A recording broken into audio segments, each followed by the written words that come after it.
How's it going, guys? It's Mr. Lone Wolf, and yeah, finally back. It's been a bit of a mad week. I'll get into it.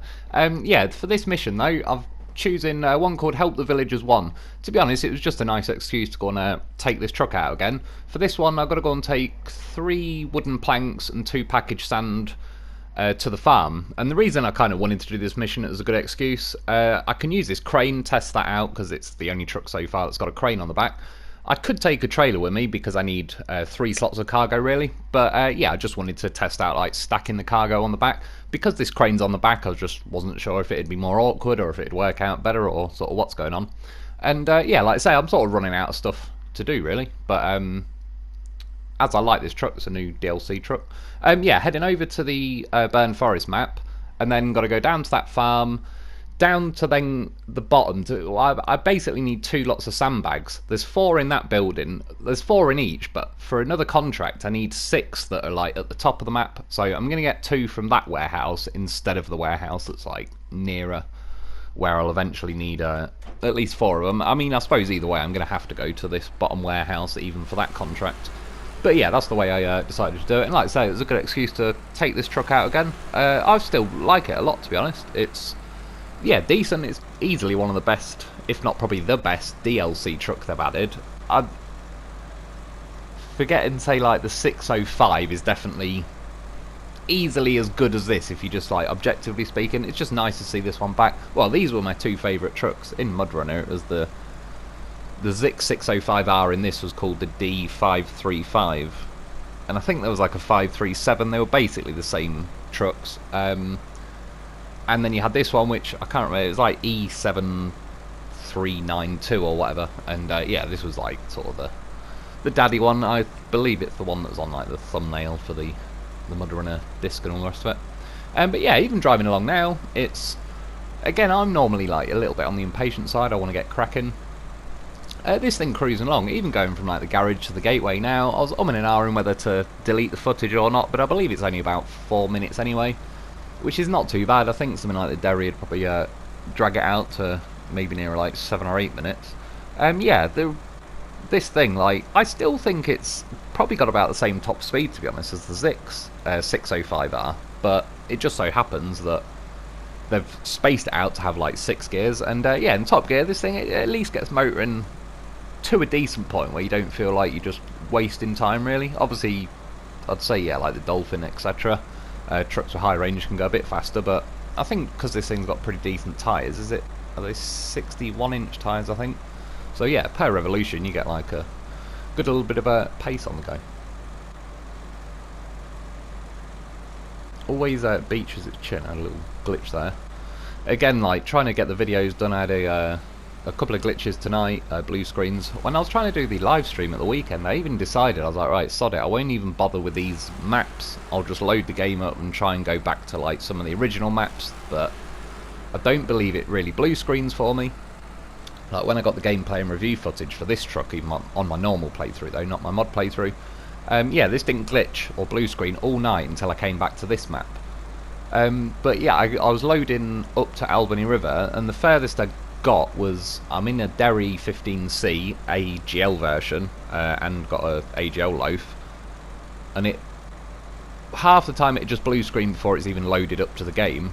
The other half of the time it'd get onto the screen like now, but I wasn't driving the truck or anything. It'd work until I moved the camera, so as soon as I tried to rotate the camera around the truck, or if I pressed like the big PS button to get the map up and everything, yeah, it just then was blue screening, and I was trying it probably about 4 hours before the live streams would have started, and yeah, in that 4 hours it must have blue screened me 25 odd times, and yeah, all I wanted to do was try and travel to one of the earlier maps, and it just was having none of it. Could try and get the map open or anything. It was a yeah, bit of a disaster. So we'll see. I don't really know, as people have been saying, it could be a corrupted save file and all that, but even if it is, I don't want to delete my save file anyway. But there's just some gut feeling that it's their end, because it lines up perfectly. When they updated to Phase 9, it started happening, and then since they did that update as well the other week, it's kind of, if anything, seems like it's got a bit more consistent now as well. I seem to be getting more regular blue screens even on my normal playthrough. whereas I didn't really get that many just doing the normal missions. So yeah, not too sure.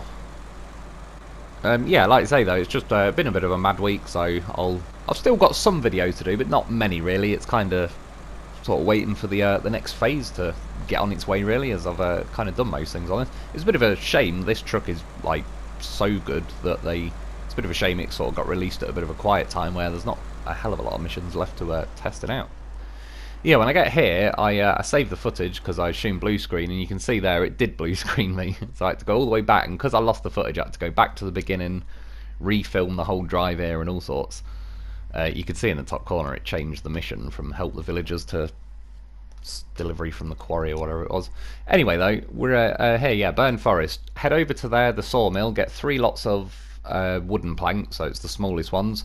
Drive over to the farm, drop them off, and then I'm going to cut... There is actually a road going up there, and then follow the long wiggly road down to that warehouse, and then I'm going this way. It's sort of like a muddy lane cut through. I just think it's a lot quicker than the wiggly lane I've chose, but I kind of did that on purpose. 1, so I'm just not doubling back on myself, and 2, just for my own curiosity, kind of see what the difference is. It's obviously not a crazy amount, it's not a major distance to go, so it's not going to take ages longer, but yeah, I still like cutting through the mud. Again, it doesn't really show up too well on the map, it's not drawing it like a proper road, but it's actually pretty handy, especially in this sort of truck. It does handle the mud fairly well, so you can get your foot down a little bit. Yeah, you sort of got to jump down here. Considering how rocky and iffy it looks there, you actually... It normally makes it through alright down there. This truck sits really wide though, to be fair, so it's certainly tippable. I have tipped it. But yeah, it's fairly low on the scale. Biggest thing I suppose noticing it like driving around this mission and that, its nose is beachable. Every now and then you will... I mean, every truck is if you get a really severe angle. But this one, every now and then, gets caught out a bit.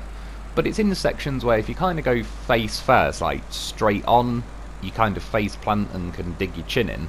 If you go on like a diagonal, it'll scuff one side of your chin, but it's just for whatever the way it plays out. It's not quite enough to actually stop you dead. You just sort of bounce over it and keep going, really. So you just got to adjust, yeah, the playstyle a little bit and kind of hit the awkward bumps at a bit of an angle, and it's not too bad. So yeah, getting to the sawmill, I just wanted to, like say, test out this crane. Even though it's a normal crane, I assumed it was still going to be as horrifically weak as it normally is. But yeah, it's just nice. Obviously, modders like AGL and that have put cranes on the back, which is cool because when they're in the middle, the fact that the cranes are pretty terrible and weak, they don't work well at full extension, and you're already wasting like half the crane's extension just to reach out from over being in the middle of the truck.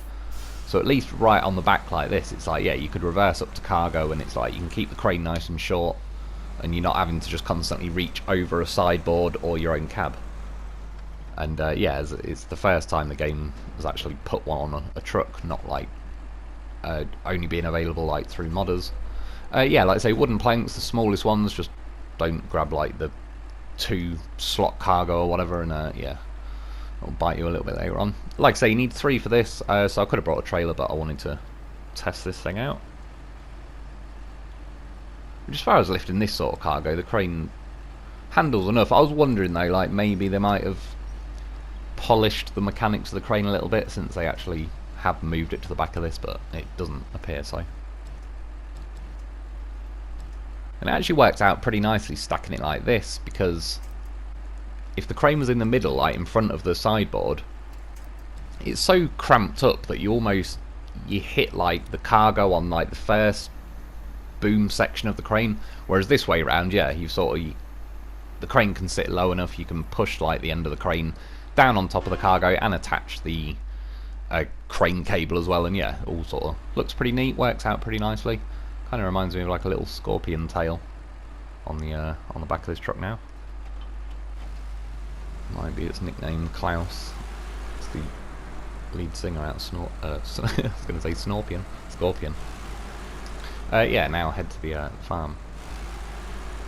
And yeah, this week it's just been a bit of a random week sort of, yeah, again out in the usual pattern really. I've been moved a few sofas. One wasn't too bad because it broke into like 4 pieces. One was like the whole thing in one lump, so that was a bit of a beast, trying to get it up my stairs as well because they're pretty narrow. But yeah, I've got a sofa now for me cat to shred. Yeah, I've been doing some painting and all sorts of stuff. One thing I did that was pretty random that I never even really thought about before, but it ended up happening. On Wednesday I went down with my mum to the crematorium to get my granddad's ashes, and while we're talking to like the women in the office, sort of at the back of the building, because there's like funerals essentially going on at the whole front of the place, and yeah, sort of got onto the conversation of like the process of the cremation and how it works, and essentially like the potential, you sort of hear it sometimes, like some people say, oh, you know, do you get your relatives' ashes back, or are they kind of potentially mixed in with other people and all sorts? And she was like, yeah, you know, sort of, we've got an open door policy, we're happy to, you can go in there, have a look around, sort of, we'll show you the step and process that we do and all that. So yeah, we ended up going, well, yeah, alright, and went in, and yeah, so I ended up going into like an actual crematorium room whilst they were cremating someone. And yeah, it was sort of, I suppose it makes sense really. I just never, every time I think of like a crematorium, you sort of think of like old 19th, 20th century bricks and all that sort of stuff. It's obviously like more modern stainless steel. Essentially, I mean, it did just look like one giant oven in a room really, and there's massive extractor fans wearing away, like loads of sort of silver pipes coming off it and all that. Yeah, and like an iPad on the wall that I assume just telling you like how many minutes it's got at this temperature, and you know, just going through that and sort of monitoring it. So yeah, and then while she was talking though, mainly to my mum, it was quite noisy in there, so I couldn't hear too well, but she sort of went, yeah, you can have a look if you want, and gestured a hand over there. So, and there was a little glass circle window really on the door, about the size, if you do like your thumb and forefinger as like the rabbit shadow puppet, or like the OK sign or something.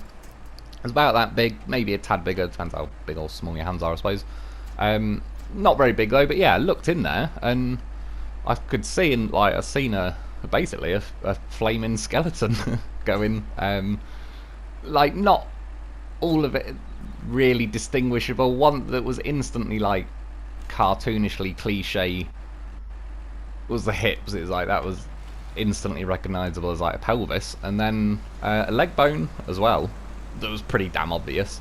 And then, like I say, it was a pretty tiny window, so I couldn't, like, yeah, you sort of, you can sort of see straight down the middle as you try and look to either side. It's sort of, yeah, it's not, the window's not that big really. And yeah, that was like pretty random, but I never thought, never even thought about if I got offered the chance, and it didn't, not weird or anything like that. It, yeah, I don't know, it was sort of quite interesting in a way. And yeah, I don't know, funnily enough, I've thankfully never had to say this sentence, and now that I have, it's one that is like literal, not metaphorical, which is probably rare. But I'm guessing it was a man from the size of his leg bone. And yeah, it was definitely what she said. I'm assuming that's the case. I don't really know though. Not, it's hard, yeah, to tell. And again, I don't even know who it was. It wasn't my granddad, so yeah, I don't know.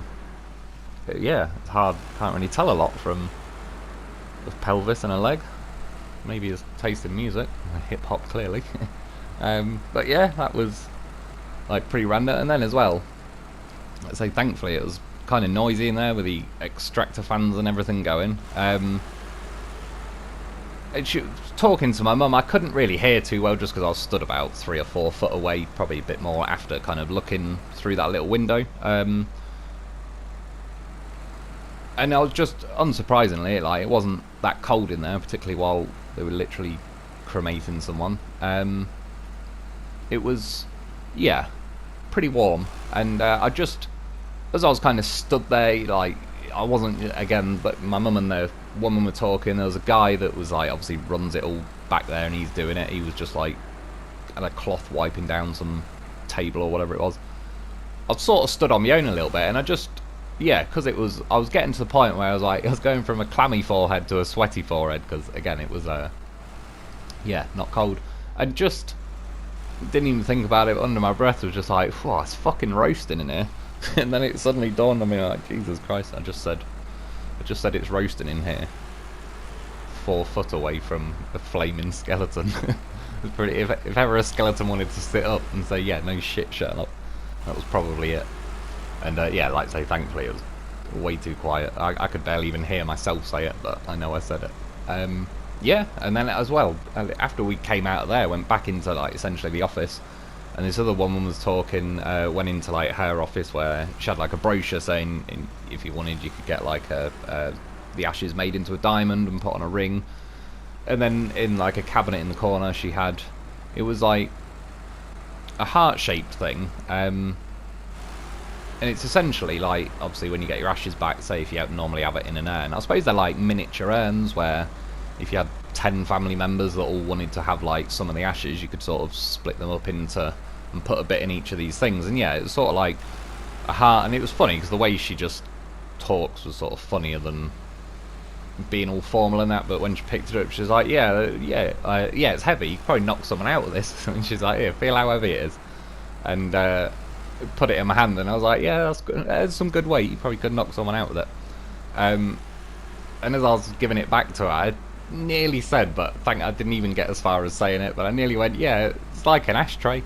But I'm like, not, you know, it kind of literally is in a way, but I more meant like the old school glass ashtrays, like it felt that kind of weight. And yeah, I just nearly said that. I was like, Jesus Christ, it's some kind of Freudian mind where I just somehow select like the worst phrasing possible. But yeah, that's what I ended up doing that though. Like I said, never even really thought about it before. It didn't feel weird or creepy or anything, but it was just, yeah, as I said, I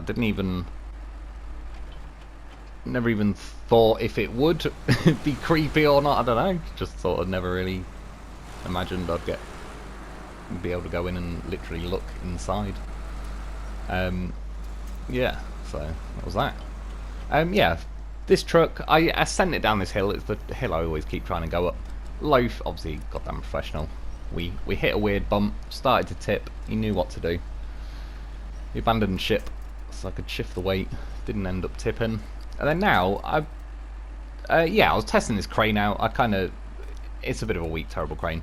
Seen the Lo4f on this thing, I was like, he's good. He'll rescue himself from this point. We'll get him out of here.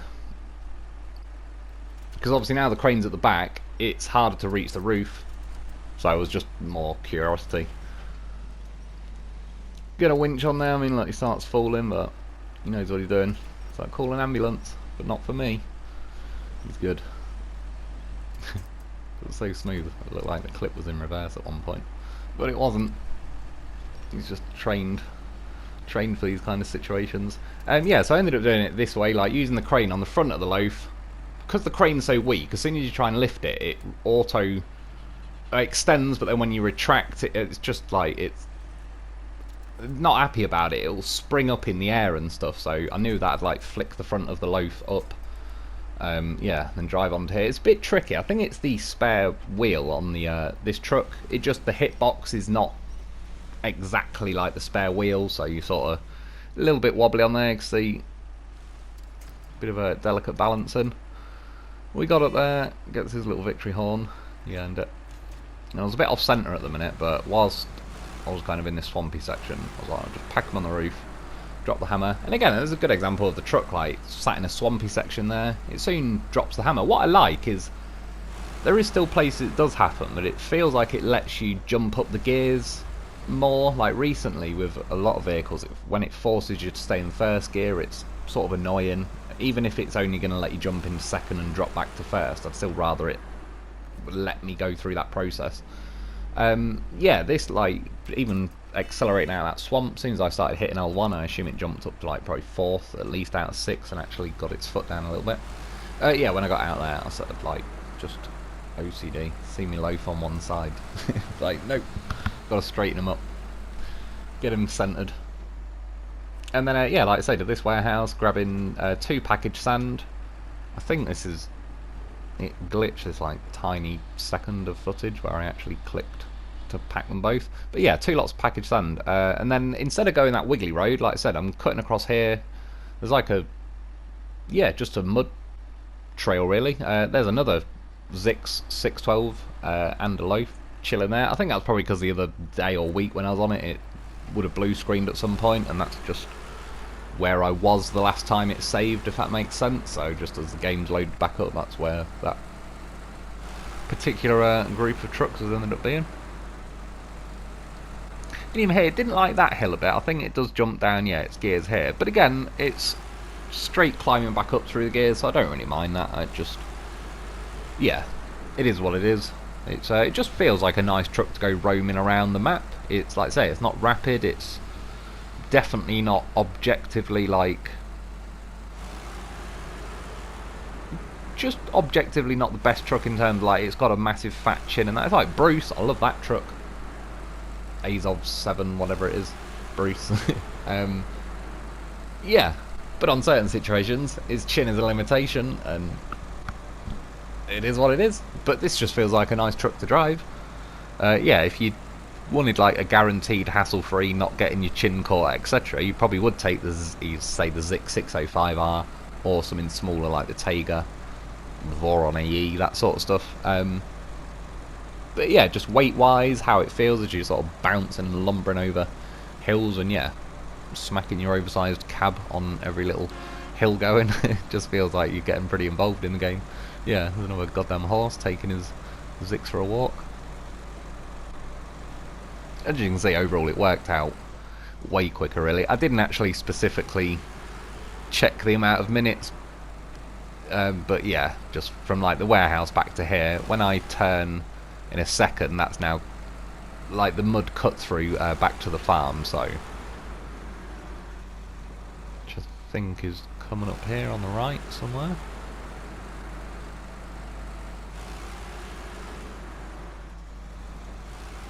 See, like there as well, ran out of juice there and it dropped back down the gears, but it doesn't hang around going back up the gears if you're pressing L1 and that sort of. Yeah, it's nice, it doesn't drive you mad in a way.